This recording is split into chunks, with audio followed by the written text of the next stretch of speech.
As we all know, that law school is a roller coaster ride for every law student.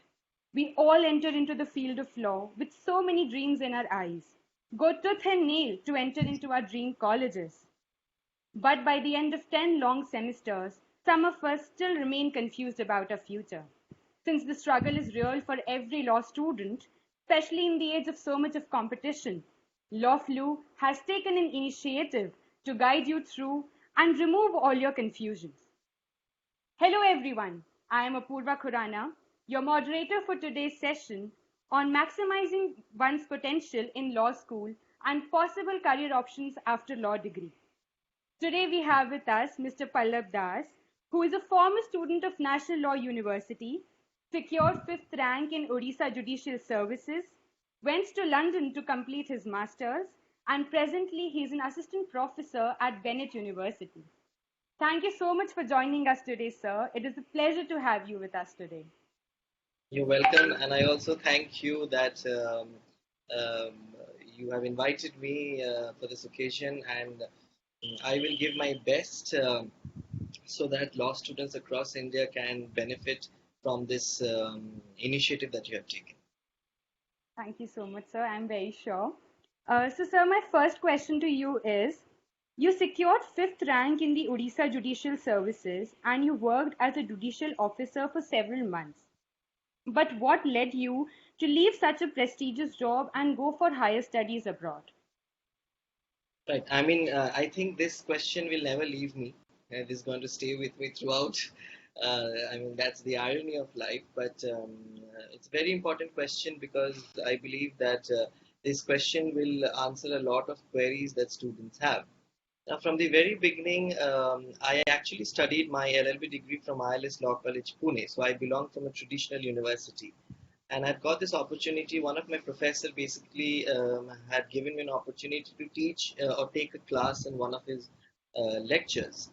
So that is where I thought, and the junior students actually gave a good feedback regarding my teaching abilities. So I always had behind my mind that someday probably I will enter into academics, but I always knew that. There is a difference between theory and there's a difference between a practice. So I have this in mind that before I join academics, I would rather have a little bit of experience in the practice, and then so that when I teach the students, I actually give them both the theory part as well as the practical aspect of law. So it happened so that when I actually completed my LLB degree, 5 years LLB degree, I had started my practice in the lower court as well as in the high court. And I was lucky, I should say, by God's grace. In the first very attempt itself, I cleared the Odisha Judicial Services, and I entered into the judiciary, and I started, thinking and accepting all the practical things that I had to learn. And meanwhile, I always knew that I wanted to do my higher studies and not just stop with an LLB degree. So that is how even today I am actually pursuing my PhD from National Law University, Odisha. So it was then that when I entered into judiciary, I saw how the judiciary works. I got some practical experience, and then I started applying for my higher studies. And again, by God's grace, I got through a scholarship, and that is when I decided that no, it is high time. Probably I will never get a scholarship once again. So let me grab this opportunity, because once I finish LLM, if I sit for the judiciary once again, probably there is a chance that I can again clear the judiciary. So that is how I decided that I would leave judiciary and pursue my higher study. And again, I believe that no job is there is no hierarchy for jobs. Every job is equally important, whether it is being a judge or being a teacher. I think everyone can make a difference. And for me, I believe making a difference in young minds is more important. And that is why I decided that I should actually continue in academics rather than going back into the judiciary. Great, great, sir. So learning is very integral at every stage, wherever we are.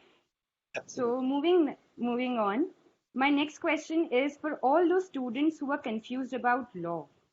Sir, please tell us, why should anyone choose law as a career? Right.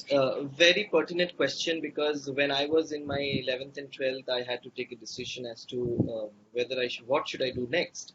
So I actually had sat for engineering examination, medical examination, and at that time we didn't have CLAT. So and then finally when I read more, I discussed with a lot of people, and I then saw that if you actually do law, a lot of scope is available. So it is kind of you open the door and you have the entire land before you to do whatever you can. You can enter into politics, you can enter into academics, you can enter into corporate life, you can enter into as a general counsel, you can do journalism after law, you can do UPSC, you can become an IS officer. So there are so many scope, and I thought that again, one very important thing is that it is in the Constitution of India that the only profession which is mentioned in the Constitution of India is the legal profession. The Constitution of India does not speak anything apart from the legal profession, and I thought that maybe if I take this, because I had no mentor that time, I had no one to guide me. So whatever I had to do, I had to do on my own basis. So when I decided that I would do law, because I was good with my theoretical aspects and theoretical part in my school. So and then I think I don't regret doing law, and I'm very happy that I chose law, because what I'm doing today is a great service to the society, and that is something that you can absolutely do when you take law. And that is how I actually landed up in doing law. Great, great, wonderful, sir.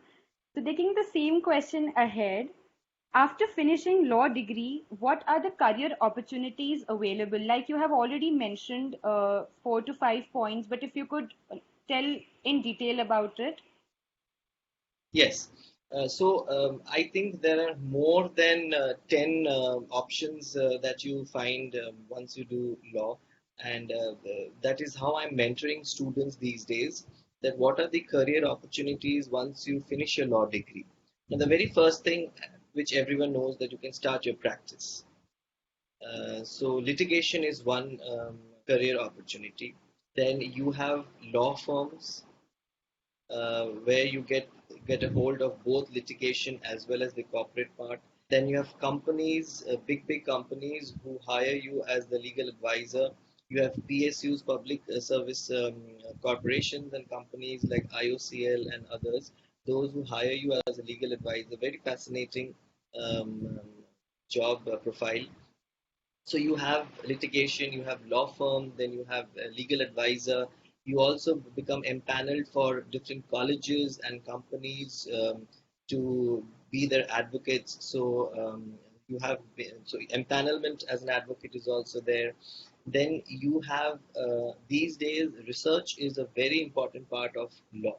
I mean, so you can have a job in the research institutes, research institutes like PRS, research institutes like Vidhi. So research is one thing. Then again, you can do your LLMs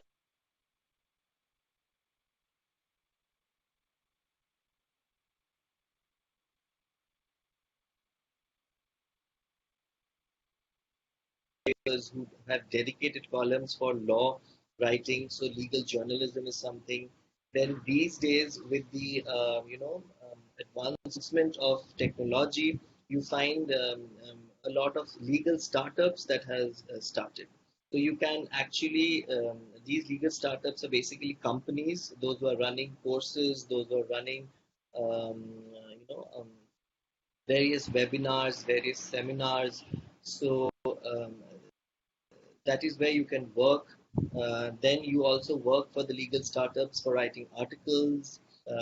Then one very important thing is that in arbitration, so there is a career as an arbitrator also. You can become a very good arbitrator and start your career as an arbitrator. So I think by now I've already told you 10. Then again you have one more thing which very which is a part that you have some fellowships like lamp fellows where you become part of the parliament MPs, members of parliament, and you work for the policies. You start making policies, you do research with them. Then you also have you can join. You have seen that a lot of member of parliament are lawyers, ministers are lawyers. You have prime ministers who have been lawyers. So you enter into politics and you become the lawmaker. So that you can see. I mean, I am just telling you 10 or 12 opportunities right now, but there are absolutely a lot more that you can find. So I believe there is a lot in the field of law and in the career of law. Yes, that is how, I mean, important the legal field is today. Absolutely. There are a lot of options, and as much as I'm aware, all of them are very lucrative and very evergreen. So they are never going to diminish. So, Absolutely, absolutely. yes. Recently on 5th October, CLAT results have been announced, and all of us know how much effort it takes to clear these exams and to enter into top colleges. But what if a law student does not get into NLU? How to deal with it, and what are the next steps then? So what if a student does not get NLU? Am I Yeah. correct? Yes. Right. See, let's go back 10 years back, right? Did we have NLUs as such? It was only one NLU that we had, that was the NLIU Bangalore. So I believe that uh, it is not that someone, if someone doesn't get NLU, then his career is not as bright. I mean, I should not say this, but let us take an example because I have been into traditional university and I have had various experiences in the legal field. And to be very honest, I'm absolutely satisfied and I think I have been successful in the legal field.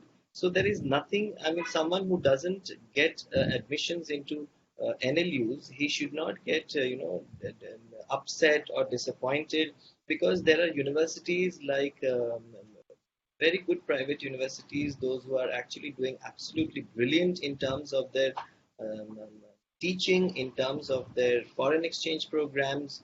So I believe that um, there are many private universities, those who are doing better than NLUs. So, it actually depends upon an individual. If you really, if you have that metal in you, it doesn't, it is not that you require a brand as a to grow. If you have it in you, if it's, I always keep on saying that the power is within you. It is you who can make the difference. It is not the institution. It is not the brand. You yourself, you need to work hard. You need to exploit every opportunity that comes your way, whether it is in any non-NLUs or in NLUs. Because now I have experience of teaching in both NLU, because I was teaching for the last 3.5 years in NLU Odisha. Now I'm teaching in a private university. I think the quality of students in both private as well as NLUs are good. Now, how you actually succeed is dependent absolutely on your own self. Whether you really want to do something meaningful in your life is within you. So I believe one should not get disappointed if you're not getting into an NLU. Um, it is equally challenging. It is equally exciting to be part of any other universities, if not NLUs. So it's basically the hard work and initiative of a person, no matter what college you are in. Yes, absolutely. Sir, you have already mentioned about practical learning and theoretical learning. So my next question is based on that itself. What is the major difference that you find between classroom learning and practical learning? Yes, so in classroom learning, sometimes what happens is that you give more emphasis on the theoretical aspect because unless and until you have a strong foundation of theory, you will not be able to understand the law, and that is why we say that the mother of law is jurisprudence, and jurisprudence is all about theoretical aspect of different schools of law and the different scholars who have defined law, how it is. So, classroom teaching is all about giving a foundation where you understand law. You have something also called as interpretation of statutes, how you interpret the statutes. Unless and until you understand those things, you basically will not be able to utilize the theory in the practice. Now, what is very important is that you must have a culmination of both theory as well as practice, and that is only possible and a very good system that the legal education has started is the internship process.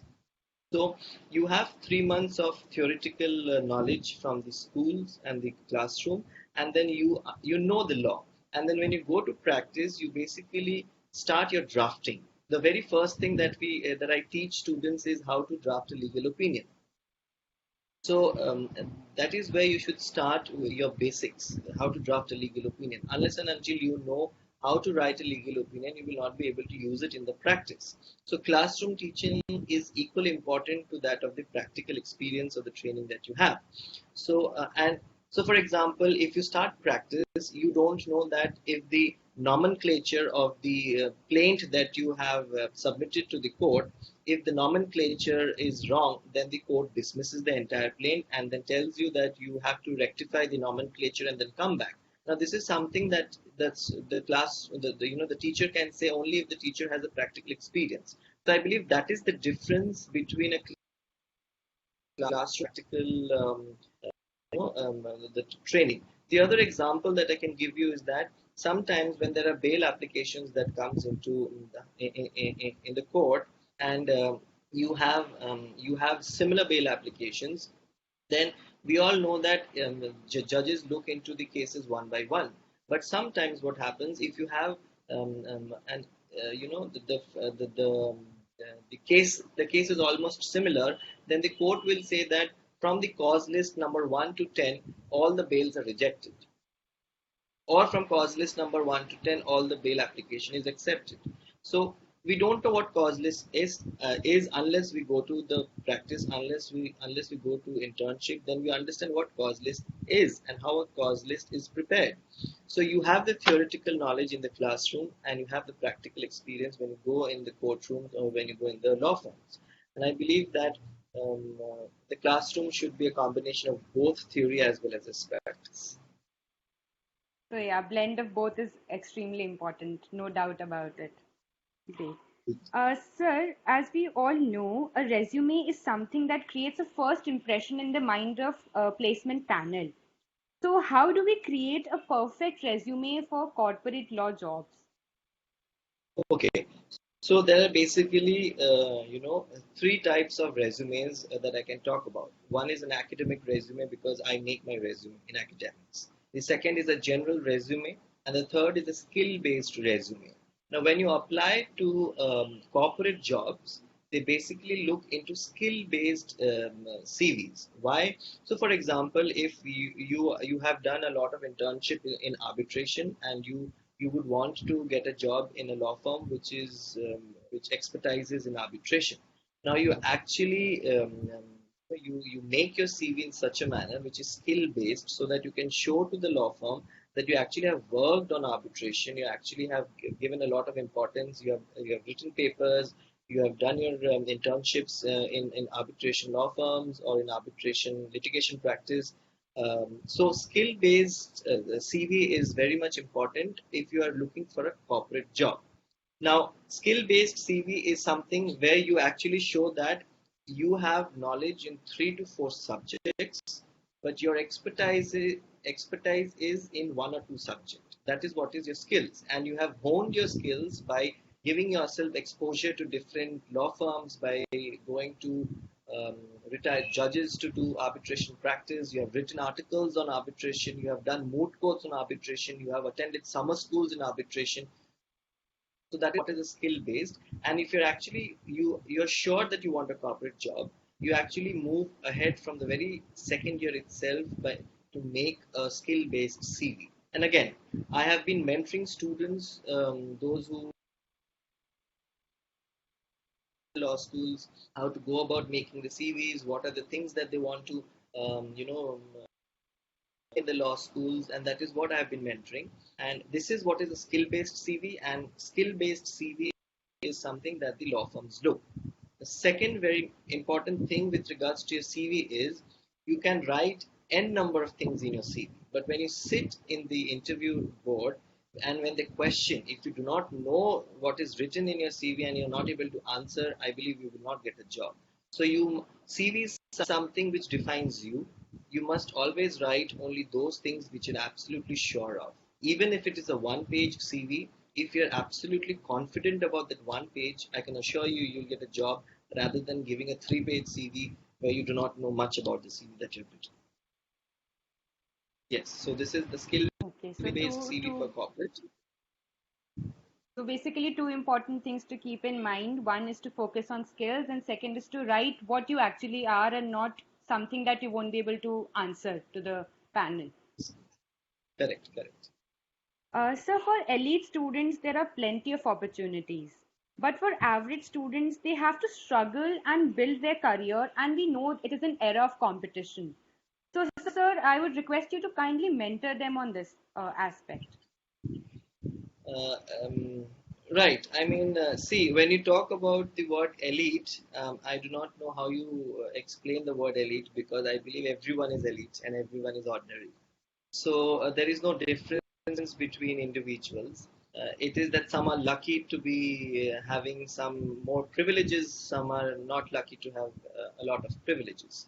Again, I have personal experience of absolutely privileged students who have backs in their law colleges. Why?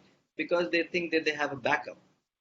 So if you start thinking from the very first day that you don't have a backup and you have to create your own recognition, you have to create your own reputation, you have to stand by your own feet, then that is where you get the seriousness, that is where you get self-motivated, that is where you start doing things on your own, and once you start doing things on your own, you don't require a support and you will get successful. So I think there are students who come from very a condition which is not supporting their financial incomes or their any other family this thing, but they have been extremely successful in their life. So I think there is no answer for this question when it comes to elite people and non-elite people. I think everyone, if they work hard, if they focus on what they want in their life, and if they know, where exactly the road ahead for them is, everyone will get the equal opportunity. Rightly said, sir. Very true.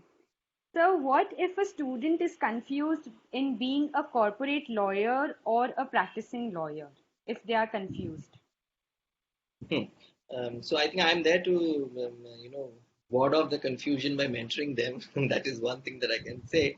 But coming to the reality, you get 5 years integrated law, you get 3 years LLB law.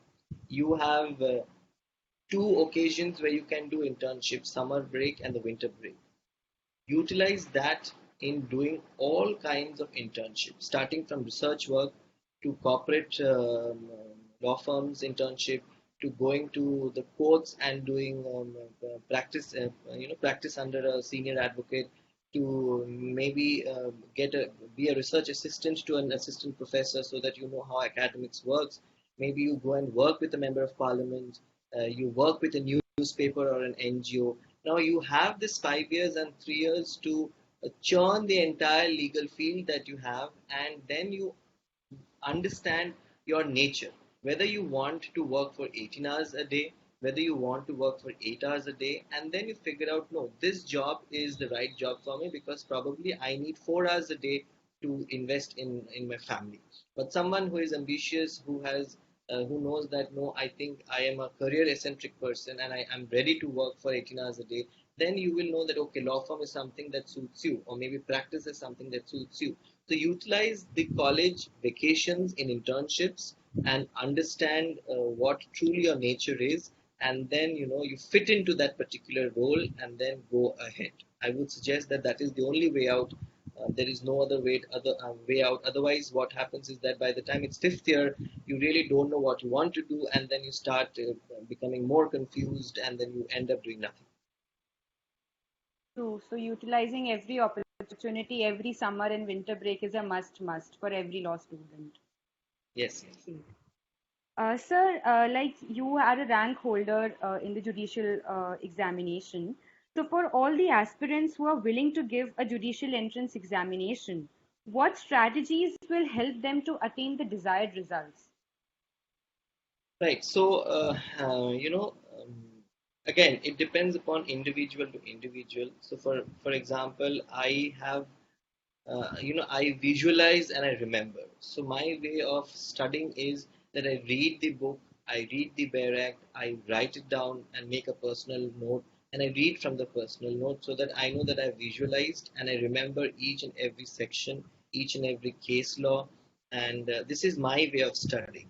Maybe for you, if you hear something, you will remember more. So the preparation strategy depends upon individual to individual. Someone might be, someone is more, someone can remember more if they story tell the entire section and the case laws and everything. So storytelling is a way of revising and remembering case laws and sections and the ingredients in the sections. So I would suggest that the preparation techniques depends individual to individual. There are two mechanisms. One is a long-term strategy to start preparing, and then there's a short-term strategy to start preparing. Long-term strategy is for those who really know that, okay, it's third year of my law school and I really want to become a judge and I'll be giving judiciary. So they start preparing from the third year. So they have 3 years time. That's a long-term strategy. And then the short-term strategy is someone who really don't know what to do, but they would want to appear for the judiciary, and they decided in the fifth year, at the end of the fifth year. So now they have only 4 or 5 months. So there is a short-term strategy for those 4 or 5 months, how to strategize your preparation, how to utilize the time, how to divide the time between bare acts, and then you have your textbooks, how to make notes, what are the different ways that you can remember every section, because there are so many subjects that you have to give. And that is what I have been mentoring in lawmentoring.com since the last 2 months. And I have been successful in mentoring few of the aspirants who have been preparing for judiciary, and the reviews have been very good. And personally, I had taken 4 months time for preparing, and I gave my level best. I used to keep saying that do or die. You either do it this time or you die. So that was the motivation. So you need to keep self-motivating yourself, and I'm sure that everyone who is really serious about judiciary will actually clear it in the very first attempt. Great, great. Sir, you have done your master's from abroad. So, how to apply for a master's degree abroad and what key points to be kept in mind while applying? Right. The very first thing that you need to do is that you need to select which subject you want to do your LLM. Right. So, for example, if you want to do an environmental law, or if you want to do on criminal law, if you want to do an arbitration law, so you need to finalize which is the subject area that you want to focus yourself. After you understand and you know that this is the subject area I want to go my higher studies and pursue my higher studies, then you start selecting the universities. You select the universities by actually look into the rankings, but it is not always that you go about the rankings, but you have a bare idea as to, okay, these are the top 10 universities, these are the top 20 universities of different countries. And once you know and you have selected a few of the universities, then you look into their course curriculum and you see whether this university is good in environmental law or not, whether this university is good in maritime or not. Then you decide whether you want to go into the top three universities, or you want to go into a university where that particular subject has very well recognition. So, for example, I did my master's from Swansea University, and Swansea University is well known for maritime law as well as arbitration. So for me, it didn't matter that I have to be in Oxford or Cambridge. What mattered to me is that I am there in a university where the course is recognized throughout the world. So that is how you select your universities, that is how you select your courses. And then the third is you see who are the professors who are teaching. Are the professors who actually have written books and they're the one who have made the module, created the module, and they are the one who are teaching. That is how you select your universities. And once you select your universities, so you select from the top 10, you select 3 universities, and from the top subject module that you really like, you select 3 universities. So now you have a combination of 6 universities. One is the set of top 3, and the other one is the average universities there. So what happens is that when you make a selection of like this, you get a chance of having admissions either in the top 3 or in the average universities. Now, then you start looking into scholarships. Now, I always advise that if you really want to do your LLM, then you should get a scholarship and do your LLM. You must not have financial burden by taking loans. That is very important. So that is how the selection criteria should be. And then the very important aspect is your statement of purpose. You must have a very strong statement of purpose to get admissions, because it is based on the statement of purpose that the selection team selects you, because they have not seen you. They are seeing you through your statement of purpose.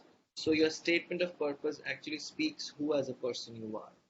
That is how you get admissions to foreign universities.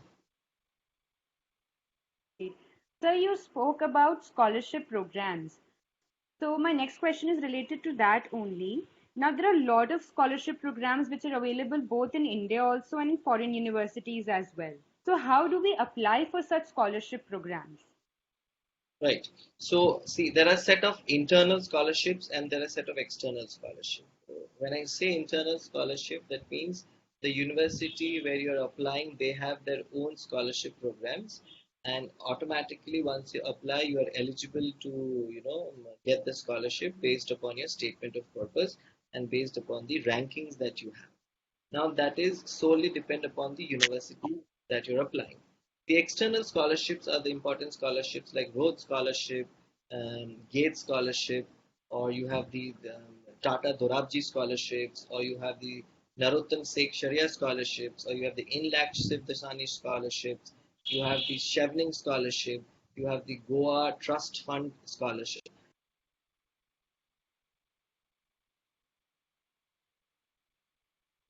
Of purpose, because a statement of purpose actually decides whether you're going to get the scholarship or not. Now, all these external scholarships that you have, they have their deadlines. You must be very sure that you're applying way before the deadline ends. One important aspect that I would want to say is that for a statement of purpose to be a very good statement of purpose, it requires 2 months of rigorously writing statement of purpose. You revise the draft, you revise the draft, you revise the draft. It is not a 2 days or 3 days work. It is actually a 1.5, 2 months of work to have a perfect statement of purpose. So you must not be lethargic towards writing a statement of purpose, and you must not think that it's nothing, it's just an essay that they're asking me. It is actually the deciding factor. So these institutions who offer you scholarships, they basically look for your statement of purpose and they look for a holistic all-rounder personality. Whether you have done volunteering work or not, whether you have done extracurricular work or not, whether you have done co-curricular work or not, whether you have done any kind of social services or not, like have you ever volunteered in Red Cross, have you volunteered in any orphanage? So these are the things that these foreign universities look for, because it shows your leadership quality, it shows your empathy towards people of vulnerable sections or lesser privileged. So they get impressed, they know that this is the person who can become leader in coming days. Yes, this is how you select these scholarships. That was really very insightful, sir. It was very detailed. Sir, I would now request you to please kindly tell us about lawmentoring.com. Right. Very recently, last month, on 17th September, me and two of my students together, we sat and we had a brainstorming session And then we decided, let's just start with this mentorship program, because in India we do not have this mentorship program per se. And so we started with lawmentoring.com, and by now we have more than 20 plus students whom I'm mentoring. So I'm personally mentoring them. We have four mentorship program. One is Judiciary mentorship program. So basically, I tell them, I don't coach them, I don't teach them, but I be with them, I motivate them, I give them techniques and strategies, how you should start your preparation, how you should have a work-life balance, how you should divide your college timing and your studies timing. So these are the mentoring that I do. So we have judiciary mentorship, we have LLM abroad and scholarship mentorship. Then we have career in law mentorship. So basically, this is for 11th and 12th standard students who really don't know what they want to do. And if they take the law mentorship program, then I give them an overview as to the career opportunities, or maybe mid-level professionals who want to shift and want to make a shift in the career. So very recently, I had this mid-level profession who was working with international government organization, and she would was she was saturated with her work, and she did not know what to do. So we had two sessions of mentoring, and then finally we came down to conclusion. So this is what you need to do, and now she started preparing for this particular next role that she want to take up.